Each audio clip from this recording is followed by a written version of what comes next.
Hello and welcome to the Legends of Runeterra 5.3 patch breakdown. Patch 5.3 will be the quality of life improvement patch for the Path of Champions, with patch 5.4 being the rotation and expansion patch which will release in 4 weeks. Moving on to the patch notes, we will start with the general improvements to the game mode. Firstly, when reviving, players will now heal 100% of their health rather than the previous 50%. The wild fragment cap has increased from 50 to 200 wild fragments. The daily victory quest has increased its wild cap reward by 25%, giving players 5 fragments for its completion. Early loss powers will now only trigger when losing an adventure without winning in 1 encounter. It was previously 2. The early loss powers will also include a random selection of common powers which will allow players to reroll their power sets. Finally, for the general improvements, the monthly challenges will now reward cosmic blessings instead of cosmic pearls, and from patch 5.5 the cosmic pearls will be converted, so make sure you use them now to get the best value. Moving on to specific champions and deck adjustments, we will start with Bard. His Cosmic Presence power will now plant 2 chimes in the deck instead of 1. His level 9 deck upgrade will replace Babbling Balladeers with Banana Blaster with Ancient Coin, and his level 12 upgrade will replace the Poro Snacks to a Charging Sigil 1 on his Cosmic Bindings. Evelyn's level 19 deck upgrade will replace the Warden's Prey for Avora with the Hearty Rations.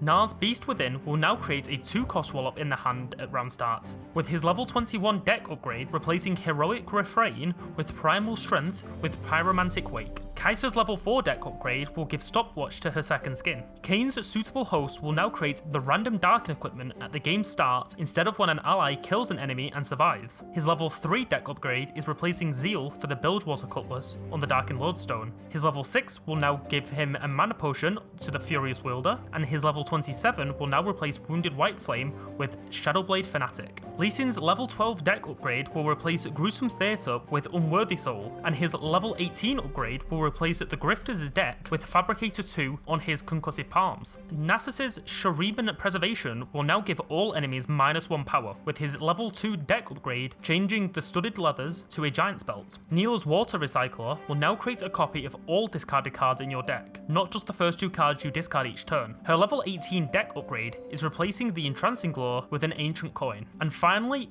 Ornn's Sweet Solitude 1 and 2 will now create a 0-cost fleeting time and dedication in hand, instead of summoning an Ornn's Forge at the game start. One final thing before the bug fixes is that for the next expansion, we will not be receiving an event pass, but instead all cosmetics will be obtainable through a quest chain which can be found in the quest log in the top right of the menu. Finally, as always, we move over to bug fixes, with all of these fixes being specifically for the Path of Champions game mode. That's all for this month's patch breakdown. Starting from roughly April 16th, we will be getting the reveal season for the next expansion and rotation, which will be in patch 5.4. Make sure you follow us on Twitter to keep up to date with all news for Legends of Runeterra, and subscribe to the channel if you haven't already. Thanks for watching, and I'll see you next time.